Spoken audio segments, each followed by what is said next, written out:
Welcome back, dear students, in your YouTube channel named Business Studies Classes. My name is C.A. Ronak Agarwal. We will learn business studies through this channel. Okay, let's start. All of you, good morning, dear students. Very good morning, sir. In the last class, we read about sir पहले तो हम introduction पढ़े थे planning का, और उसके बाद features पढ़ाए थे। ये फर्स्ट क्लास में हो गया था। सेकंड क्लास में आपने पढ़ाया था इम्पोर्टेंस और उसका लिमिटेशन। थर्ड क्लास में आपने पढ़ाया था external limitations of planning and planning का प्रोसेस। ठीक है, यहीं तक पढ़े थे हम। ठीक है सर, यहीं तक पढ़े थे। इसको रिवाइज़ कर लीजिएगा। अगर आप वीडियो नहीं देखे होंगे तो उसको फिर से देख लीजिएगा, आपको अच्छे से रिकॉल हो जाएगा। ठीक है सर, आज क्या पढ़ेंगे? आज जो हम पढ़ने वाले हैं वो पढ़ेंगे प्लान्स। सर प्लान्स, हाँ, अभी तक जो हम चैप्टर पढ़ रहे थे प्लानिंग, अभी हम पढ़ेंगे टाइप्स ऑफ प्लान। जैसे कि as I told earlier, there are two types of plan. पहला है single use and second one is standing. याद है ये वाला चीज़? हाँ सर याद है। एग्जाम्पल भी दें क्या? नो माय डियर स्टूडेंट्स, मैं देता हूँ एग्जाम्पल।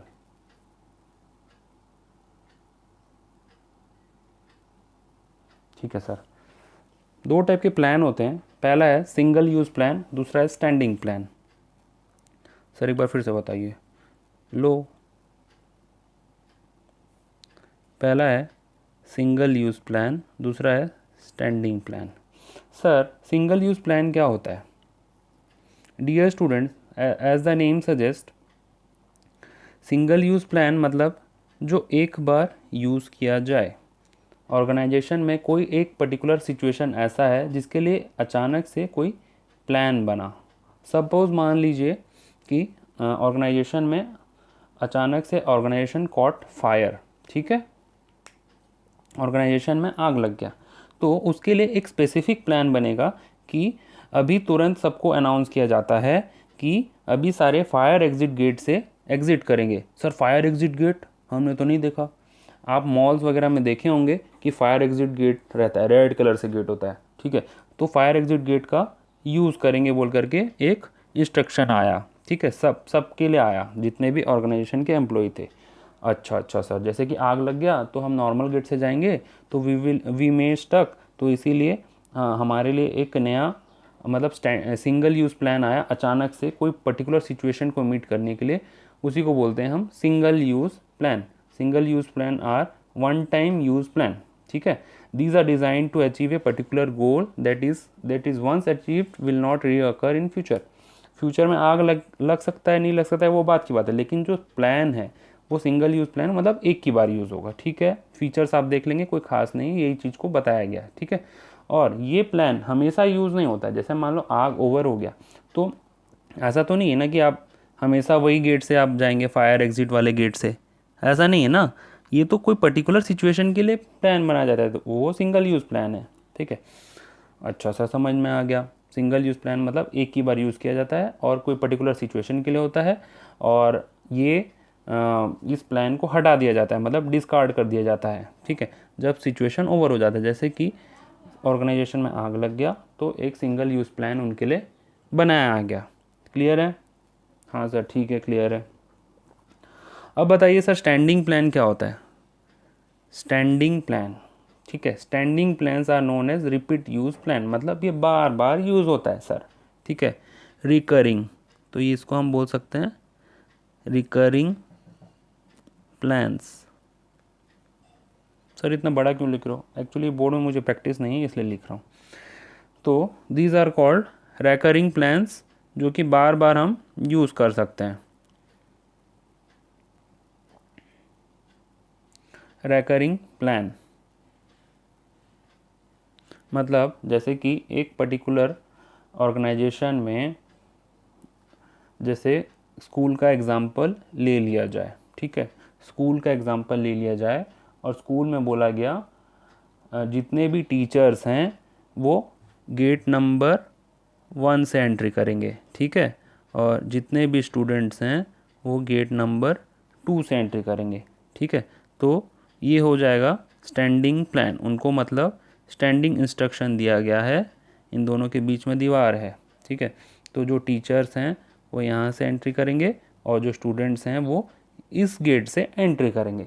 तो ये बन जाएगा रैकरिंग प्लान, मतलब ऑलवेज इट इज़ यूज, चाहे सिचुएशन जैसा भी हो हमको यही फॉलो करना है, और ये कभी भी डिस्कार्ड नहीं किया जाता, ठीक है, हमेशा यूज़ किया जाता है ओवर एंड ओवर या अगेन, मतलब हमेशा यूज़ किया जाता है। जैसे कि कई स्कूल्स में होता है वैसे ही कंपनीज में भी होता है, सिंगल यूज़ प्लान होता है, स्टैंडिंग प्लान होता है, ठीक है।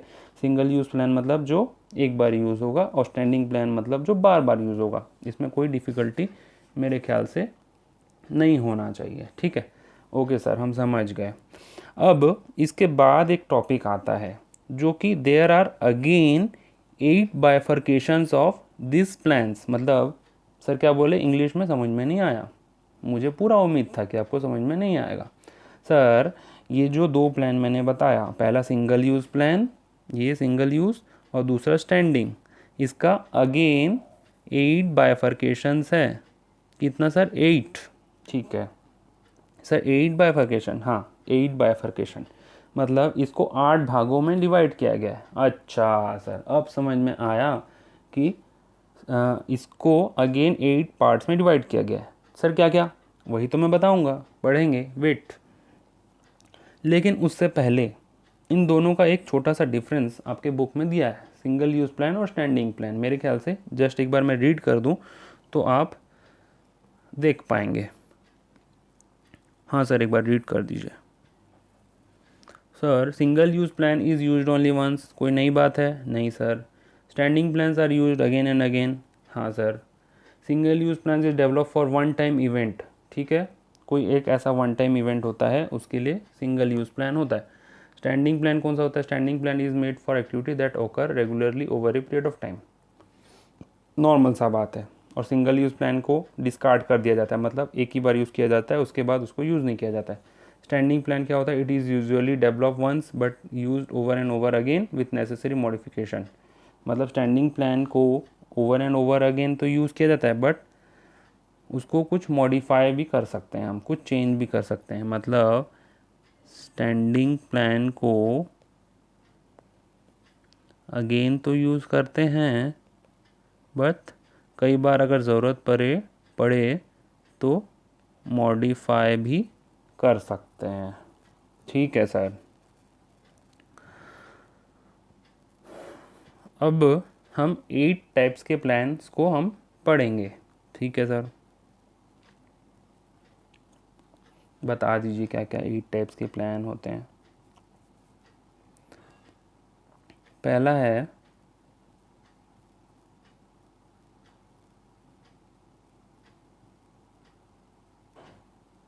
First is objectives,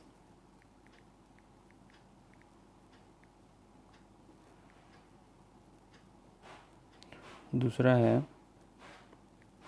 strategy, third is policies, fourth one is procedures,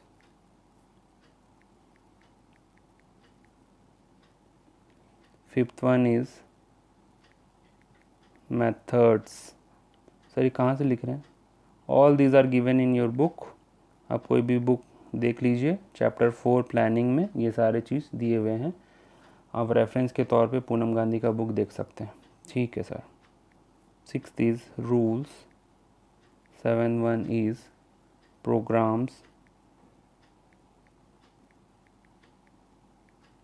eighth is budget. अच्छा सर,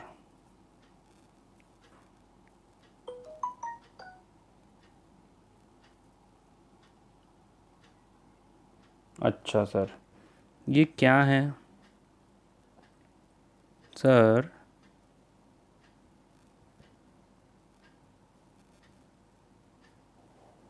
जस्ट ए मोमेंट,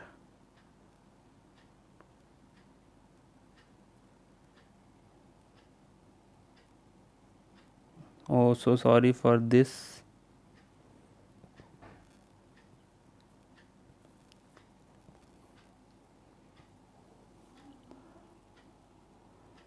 जो मैंने लिखा था एक बार फिर से लिख देते हैं.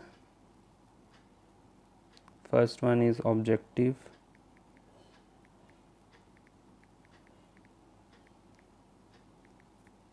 सेकंड क्या है? Strategy. Third is policies.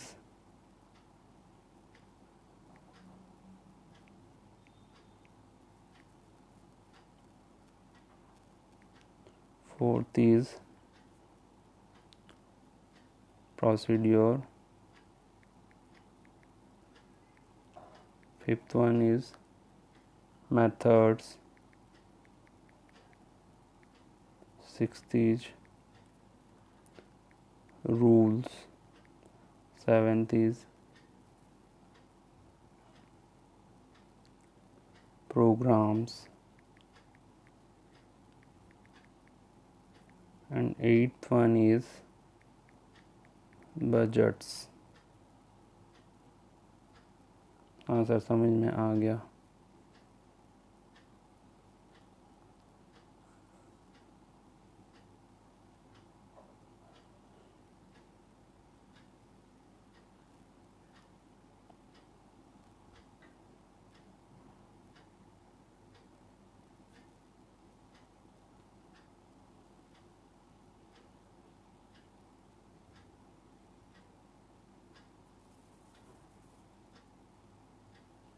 Wait, just a moment.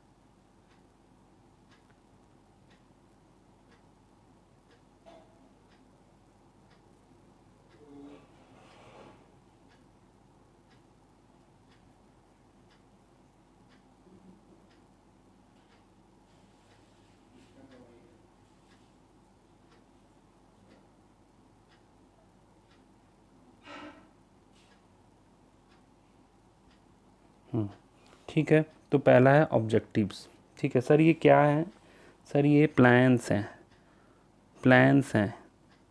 अच्छा, प्लान्स के 8 बाइफरकेशंस हैं. ठीक है सर. ऑब्जेक्टिव पहला है ऑब्जेक्टिव. सर ये अब देखिए, ये जो 8 टाइप के प्लान्स हैं, इसमें हम अगेन बाइफरकेशन पहले हम कर चुके हैं. क्या है? पहला स्टैंडिंग और दूसरा क्या है? Single use. ठीक है, सिंगल यूज़ और स्टैंडिंग के बारे में हम पढ़ चुके हैं. तो ये जो 8 टाइप के प्लान्स हैं ना, ये आइदर स्टैंडिंग होंगे या फिर सिंगल यूज़ होंगे या दोनों ही नहीं होंगे. ठीक है सर. ऑब्जेक्टिव के बारे में हमको बताइए. सर ऑब्जेक्टिव कैसा होना चाहिए? Objective should B smart. Smart मतलब हमारे जैसा. आपको स्मार्ट बोला जाए? ठीक है, आप स्मार्ट हैं. अब स्मार्ट का फुल फॉर्म क्या है? सर स्मार्ट का फुल फॉर्म है S for specific, M for measurable. ठीक है, दूसरा ए फॉर है अचीवेबल.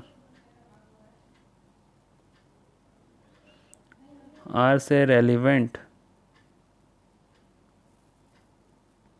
और the last one T for time bound. ठीक है. हाँ सर, ठीक है. मतलब ऑब्जेक्टिव का मतलब क्या है ये तो मैं बताऊंगा, लेकिन objective it should B smart. ठीक है, ऑब्जेक्टिव कैसा होना चाहिए सर? स्मार्ट होना चाहिए. ऑब्जेक्टिव कैसा होना चाहिए? स्मार्ट होना चाहिए. ठीक है. अब स्मार्ट का फुल फॉर्म क्या है? एस फॉर स्पेसिफिक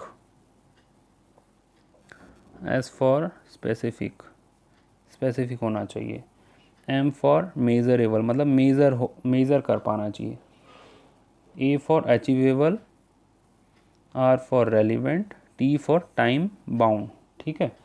मतलब अगर आपने कोई भी ऑब्जेक्टिव बनाया है, जैसे कि आपने एक ऑब्जेक्टिव बनाया कि मुझे फ्यूचर में एमबीए करना है. ठीक है, तो स्पेसिफिक होना चाहिए. ऐसा नहीं कि आप बोलेंगे कि एमबीए भी करूँगा और डॉक्टर भी बनूँगा, पेशेंट को चेक भी करूँगा. तो ऐसा नहीं होना चाहिए, इट शुड बी स्पेसिफिक, पहला नियम। दूसरा क्या है, मेज़रेबल। मतलब मेज़रेबल मतलब क्या है कि उसको मेज़र कर पाना चाहिए। जैसे कि आप एमबीए करना चाहते हैं, तो एमबीए में भी नंबर ऑफ़ ईयर्स उसके भी ड्यूरेशन होते हैं। जैसे कि 2 साल का कोर्स होता है बीकॉम के बाद, तो बीकॉम के बाद आपका 2 साल का कोर्स होता है, तो मेज़र कर पाना चाहिए, हाँ मेरा फर्स्ट ईयर हो गया और नेक्स्ट और एक ईयर ख़त्म करने के बाद मेरा एमबीए कंप्लीट हो जाएगा। ठीक है, तो इट शुड बी मेज़रेबल। ठीक है, ठीक है सर, मेज़रेबल होना चाहिए। और थर्ड पॉइंट क्या है सर, अचीवेबल।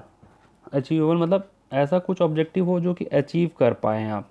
ठीक है, अचीवेबल होना चाहिए। ऐसा नहीं कि आप बोलेंगे कि मेरे को चाँद पे घर बनाना है, ठीक है, या फिर हवा में घर बनाना है, तो क्या ये अचीवेबल है? My dear student, this is not at all achievable, this is not at all practicable.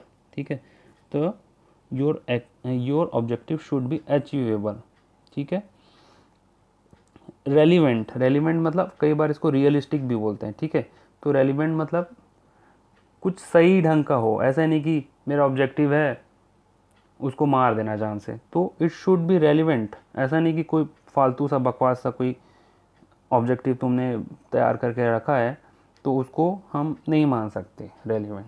Time bound, the most important, कितने टाइम में आपको एमबीए कंप्लीट करना है, कितने साल तक आप एमबीए कंप्लीट कर सकते हैं। नहीं सर, ज़िंदगी पड़ा है, जब भी मन करेगा हम कर लेंगे सर, ज़िंदगी अभी तो बहुत साल बाकी है सर, अभी तो हम लोग 18-19 साल के हुए हैं, आराम से हम करेंगे एमबीए। तो it should not be like that कि आपको अगर एमबीए ख़त्म करना है, आपको कॉमर्स में, आप कॉमर्स के फील्ड में आए हैं और आपको you want to pursue MBA, तो it should be time bound कि sir at that age of 22 I will complete my MBA course, it should be time bound. ठीक है, या फिर आप अगर रिच बनने का सपना देखें कि सर मेरे को बहुत रिचेस्ट पर्सन बनना है, तो it should be time bound, मतलब कितने टाइम में आप रिच बनने का सोचे हैं। ठीक है, क्लियर है? ठीक है सर, स्मार्ट वाला पॉइंट तो समझ में आ गया। अब इसको रब कर दीजिए। ठीक है सर, रब कर देते हैं।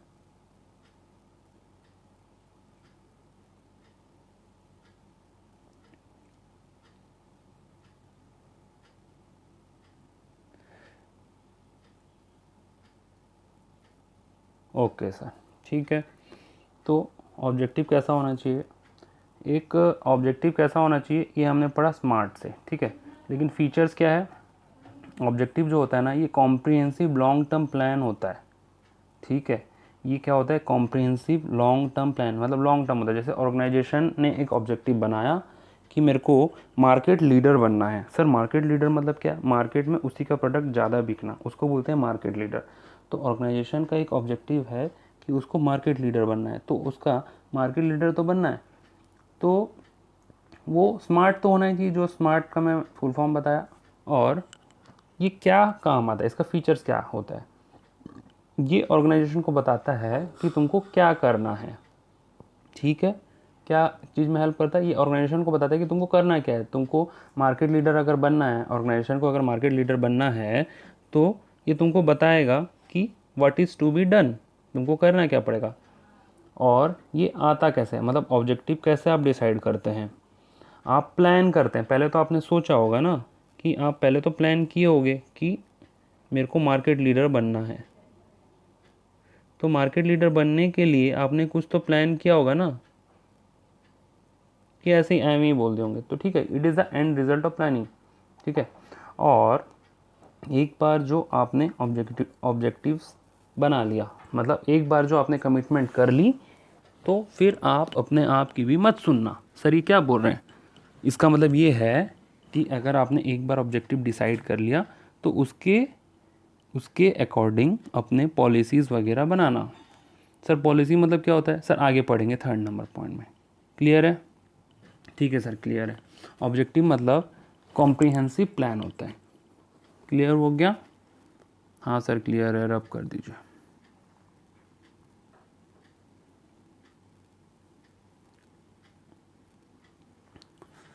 ओके, नेक्स्ट है स्ट्रैटेजी। ठीक है, स्ट्रैटेजी, सर क्या वर्ड है ये।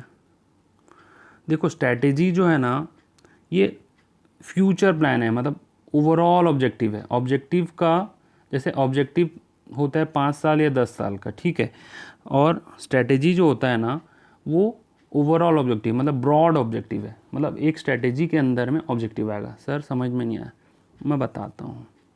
अगर ये पूरा सर्कल स्ट्रेटेजी है,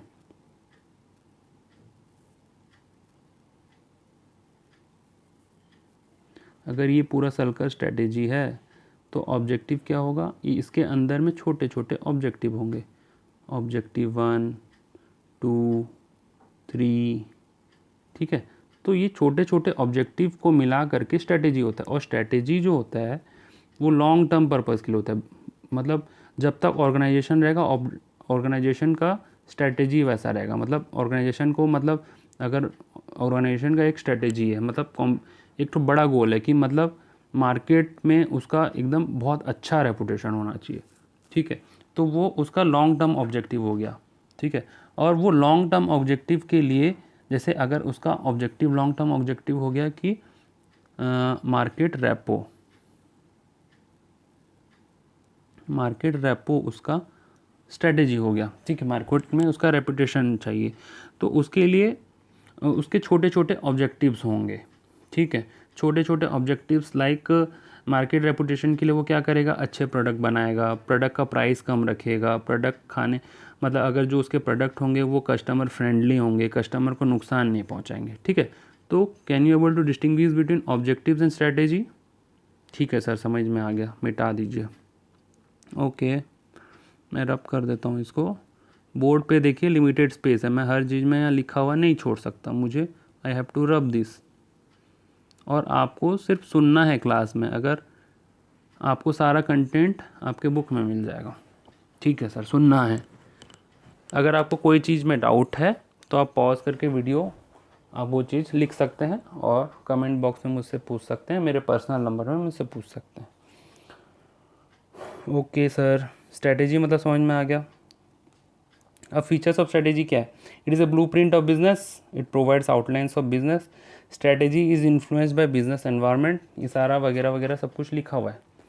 या फिर बेसिकली जो मैंने बताया वही चीज़ है, स्ट्रेटेजी मतलब लॉन्ग टर्म होता है, स्ट्रेटेजी के अंदर में ऑब्जेक्टिव आता है, ठीक है। अब सर बता दीजिए पॉलिसीज़ मतलब क्या होता है? ठीक है, पॉलिसीज़ मतलब मैं बताता हूँ। पॉलिसीज़ मतलब ओन वे ऑफ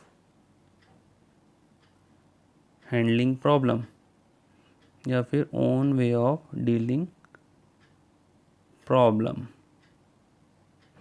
ठीक है sir. Own way of dealing problem, जैसे कोई प्रॉब्लम आ गया, जैसे सपोज आपके लाइफ में कोई प्रॉब्लम आ गया, ठीक है, तो आपका एक पॉलिसी है कि आप झूठ नहीं बोलेंगे कभी, ठीक है। आपने एक पॉलिसी बनाया कि चाहे कैसा भी सिचुएशन हो मेरे लाइफ में, कोई भी प्रॉब्लम आ जाए, मैं झूठ का सहारा नहीं लूँगा या झूठ का सहारा नहीं लूँगी। तो ये आपका ओन वे है, ये आपका ओन वे है प्रॉब्लम को डील करने का। किसी ने आपको मतलब सिखाया तो था पहले, बट ऐसा नहीं कि आप अगर झूठ बोल देंगे तो कोई आपको, पुलिस आपको पकड़ के ले जाएगा, बट आपका एक अपना एक पॉलिसी है जो कि आप सोचते हैं कि मैं ऐसा नहीं करूँगा, मतलब या नहीं करूँगी, मतलब कोई प्रॉब्लम आ गया तो मैं झूठ नहीं बोलूँगा। वैसे ही, ठीक वैसे ही ऑर्गेनाइजेशन का भी एक पॉलिसी होता है कि जब भी कस्टमर का रिक्वायरमेंट होगा या फिर कस्टमर का नीड होगा तो मैं कस्टमर को डिस्काउंटेड प्राइस में प्रोडक्ट को सेल करूँगा। जैसे मान लीजिए अभी कोरोना वायरस फैल गया वर्ल्ड में, तो ब्रिटानिया कंपनी ने क्या बोला कि मैं 50% डिस्काउंट में, अब कोरोना वायरस के चक्कर में 50% डिस्काउंट में मैं प्रोडक्ट को सेल करूँगा। तो ये उसका ओन वे है डील करने का, 50% डिस्काउंट में सेल करना, ठीक है। तो ये बन जाएगा उसका पॉलिसी, ठीक है सर, समझ में आ गया। अब लेट मी रब। प्रोसीड्योर क्या होता है? सर ये सारा चीज़ लिखा हुआ कहाँ मिलेगा? बुक में सारा कुछ लिखा हुआ है, आप रीडिंग करेंगे, कोई डाउट होगा मेरे से पूछेंगे बकायदा, ठीक है। जितना मैं बताया उतना ही है। प्रोसीड्योर क्या है? Procedure as the name suggest, procedure means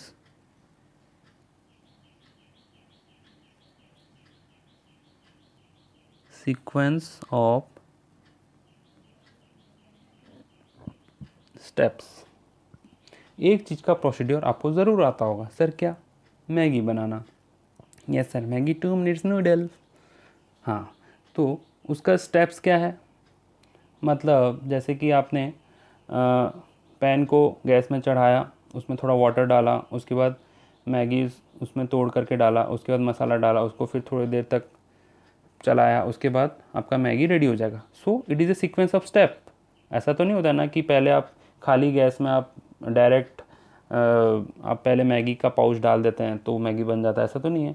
पहले पैन चढ़ाते हैं, उसमें पानी चढ़ाते हैं, उसके बाद मैगी डालते हैं, उसके बाद मसाला डालते हैं तो मैगी तैयार होता है। सो ये क्या है? एक प्रोसीड्योर है, ठीक है। तो प्रोसीड्योर का मतलब होता है सीक्वेंस ऑफ स्टेप्स। तो प्रोसीड्योर कोई डिफ़िकल्ट चीज़ तो नहीं है। Procedures are required steps establish in advance to handling future condition. मतलब ऐसे ऑर्गेनाइजेशन में भी फ्यूचर में कोई फ्यूचर का कोई कंडीशन के लिए एक एडवांस में एक स्टेप डिसाइड किया जाता है। To be followed by employees in different situation must be predetermined so that everyone follow the same step. जैसे कि ऑर्गेनाइजेशन है बिस्किट मैन्युफैक्चरिंग कंपनी। अच्छा सर, ऑर्गेनाइजेशन जो है वो बिस्किट मैन्युफैक्चरिंग का है, तो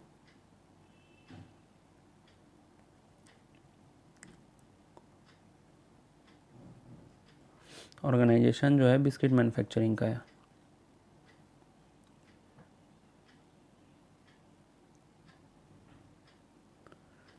तो बिस्किट मैन्युफैक्चरिंग कैसे होता है इसके लिए एक स्टेप उनको पहले से बताया गया होगा, ठीक है। तो वो जो स्टेप उनको पहले से बताया गया होगा, अब जब उनको बोला जाएगा कि बिस्किट मैन्युफैक्चरिंग करना स्टार्ट कर दो तो वो वही स्टेप फॉलो करेंगे ना। ऐसा तो नहीं अपना मन मर्जी जो सीख के आए हैं, कोई कहाँ से सीख के आया, कोई कहीं से आया तो वो फॉलो करेंगे, ऐसा नहीं है। जिस जो स्टेप बताया गया होगा 1, फिर दूसरा स्टेप क्या है, फिर वो, फिर थर्ड स्टेप क्या है, वैसा तो वैसा करके जो स्टेप उनको बताया गया होगा उसी को बोलते हैं हम प्रोसीड्योर, ठीक है। और एक बात इसमें मस्ट आप याद रखेंगे, it should B followed by employees in all the employees in different situations. मतलब ऑर्गेनाइजेशन के हर एम्प्लॉय को ये फॉलो करना है। क्लियर है? ठीक है सर, क्लियर है। वेट,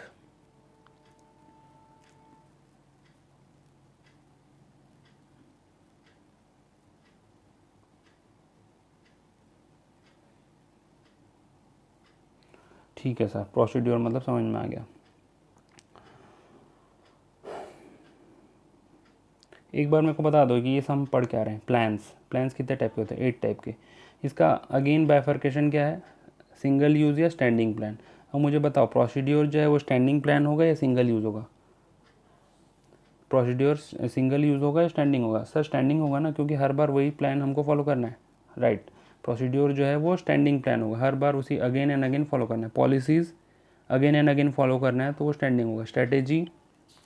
स्ट्रैटेजी क्या होगा? स्ट्रैटेजी एक ब्रॉड ऑब्जेक्टिव है, तो ये ऐसा नहीं कि बार बार स्ट्रैटेजी को घुमाया जाता है। स्ट्रैटेजी मतलब एक बार आपने डिसाइड कर लिया कि मेरे को मार्केट में कस्टमर को हमेशा खुश करके रखना है, तो ये नाइदर सिंगल यूज़ है नॉर स्टैंडिंग है, ठीक है। Neither single use nor standing, वैसे ही ऑब्जेक्टिव भी neither single use nor standing. अब हम पढ़ेंगे मेथड्स, ठीक है। मेथड्स जो होते हैं, मेथड्स क्या होते हैं? सिस्टमेटिक वे होता है,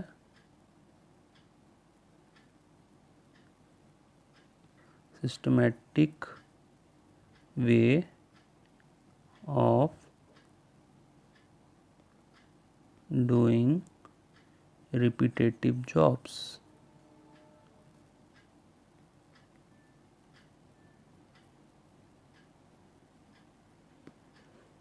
अच्छा sir, systematic way of doing repetitive job मतलब कोई ऐसा काम है जो कि रिपीटेटिवली करना है एम्प्लॉयज़ को। सर इसका एग्जांपल?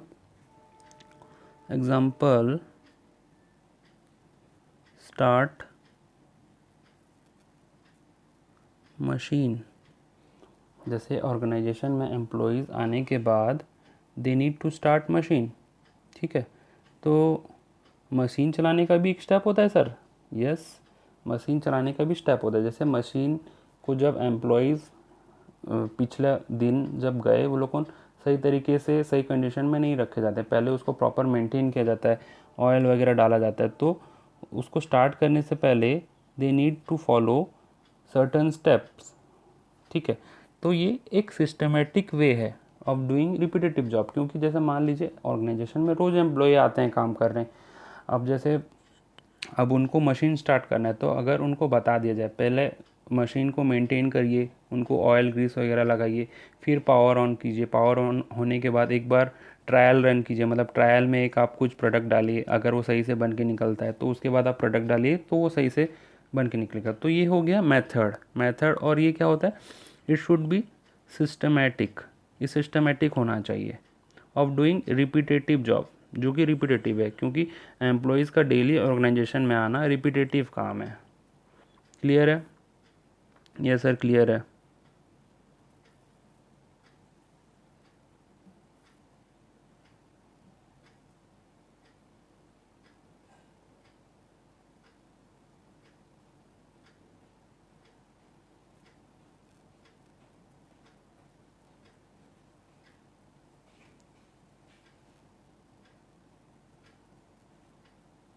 ठीक है सर, हम कहाँ तक पढ़े, क्या क्या पढ़े, एक बार बता दीजिए सर। बता देते हैं, ऑब्जेक्टिव पढ़ लिए, स्ट्रेटेजी पढ़ लिए, पॉलिसी पढ़ लिए, प्रोसीड्योर, मेथड्स पढ़ लिए, ठीक है सर। हाँ सर, अब नेक्स्ट क्या है, रूल्स हैं सर। रूल्स मतलब रूल, आप तो बचपन से पढ़ते आ रहे हैं, रूल मतलब क्या होता है। रूल्स का शॉर्ट फॉर्म में मतलब ये होता है special actions, special actions which are strictly followed,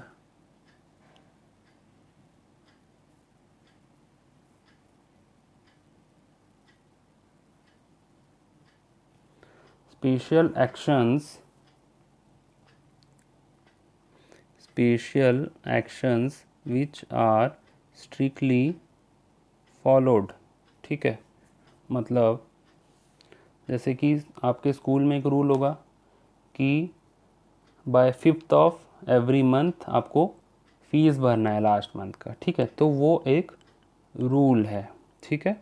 और एक रूल हो सकता है जैसे कि आपको अपने साइकिल या आपको अपने व्हीकल्स को साइकिल स्टैंड में ही पार्क करना है, कहीं और पार्क नहीं करना है। तो these are some certain rules, ठीक है।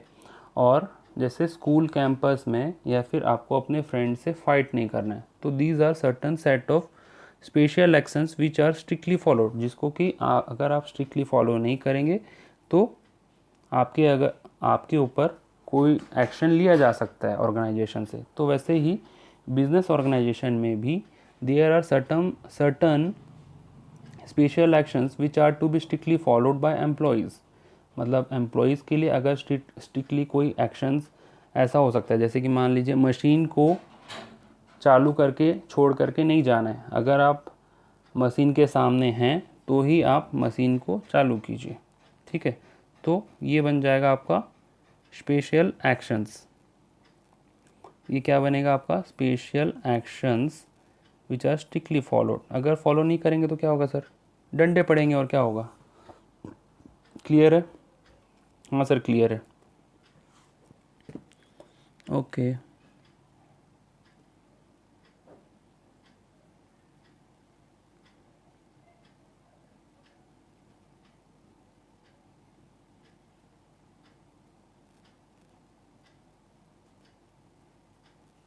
ठीक है सर, रूल्स हो गया। प्रोग्राम्स, सर प्रोग्राम्स क्या होता है, combination of objective, policies, procedure and rules. Programme मतलब क्या होता है, combination of objective, policies, procedures और रूल्स। मतलब हमारे एग्जाम्पल के अकॉर्डिंग, हमारे नंबर के according combination of 1 3 4 6, combination of objective,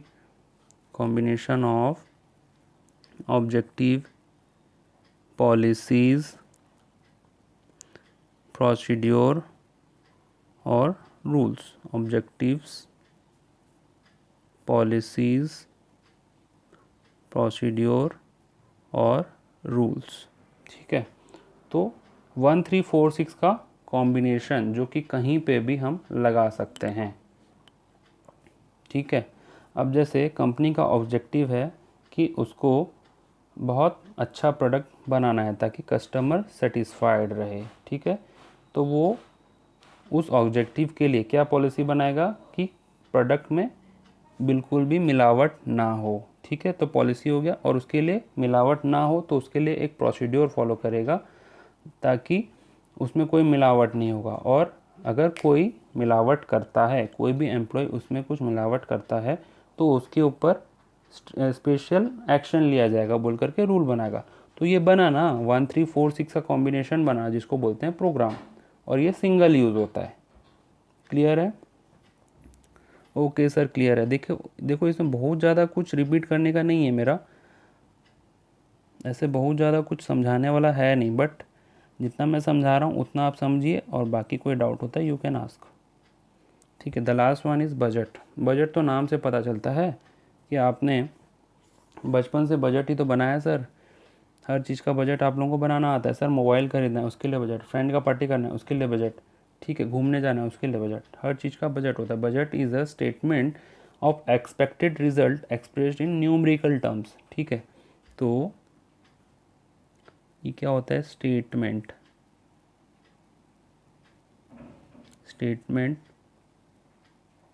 expressed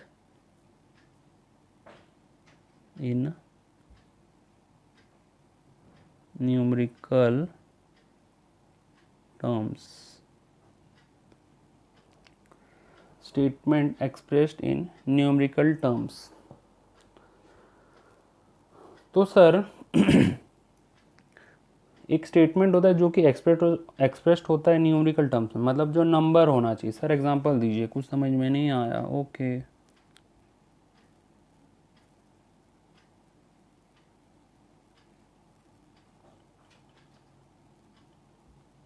example क्या हो सकता है?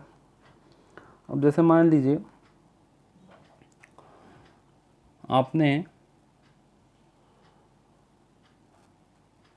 आपका बर्थडे है और आपने रिटर्न गिफ्ट का प्लान किया। रिटर्न गिफ्ट, तो आपका बजट है कि मैं 20,000 तक रिटर्न गिफ्ट मुझे देना है। कितने तक देना है सर? 20,000 तक हमको रिटर्न गिफ्ट देना है। ठीक है सर, रिटर्न गिफ्ट 20,000 का होना चाहिए। और आपके 10 फ्रेंड हैं। कितने फ्रेंड हैं? 10 फ्रेंड्स। मतलब आपने क्या बजट बनाया कि आपको 20,000 रुपये रिटर्न गिफ्ट में खर्चा करना है। आपके कितने फ्रेंड हैं? 10 फ्रेंड। सिंपल सा मैथमेटिक्स है। पर फ्रेंड को आप कितना का गिफ्ट रिटर्न गिफ्ट देंगे? सर वेरी सिंपल, पर फ्रेंड को मैं दूंगा 2000 का गिफ्ट। 2000 का गिफ्ट मैं पर फ्रेंड को दूंगा, बिकॉज 2000 इंटू 10 करें तो 20,000 बनता है। 2000 इंटू 10 करें तो 20,000 बनता है। ठीक है, so this was your budget. ठीक है, तो लाइकवाइज कंपनी का भी एक अपना बजट हो सकता है। उसी तरह कंपनी का भी बजट होता है कि अब की बार मुझे सेल्स कितना करना है। अब की बार मुझे सेल्स कितना करना है? सेल्स से ₹2 करोड़ का हमको सेल करना है, 2 करोड़ का हमको सेल करना है। और जस्ट अ मोमेंट, हाँ 2 करोड़ का मुझे सेल करना है। तो पर यूनिट का कॉस्ट 200 है, पर यूनिट का कॉस्ट 200 है पर यूनिट। तो कितना लाख यूनिट वो बेचेगा तो उसका 2 करोड़ होगा। सिंपल, 2 करोड़ डिवाइडेड बाय 200, तो 1 लाख यूनिट कंपनी बेचेगा तो उसका 2 करोड़ का टारगेट अचीव हो जाएगा। सो इसी को हम सिंपली बजट करते हैं, और ये बजट जो होता है न्यूमेरिकल टर्म्स में एक्सप्रेस्ड होता है। आई hope you all understand this 8 types of plans. ठीक है, किसी को कोई डाउट रहेगा तो आप YouTube में पूछ सकते हैं कमेंट बॉक्स पे मुझे कमेंट करके। Thank you for your patience, bye bye.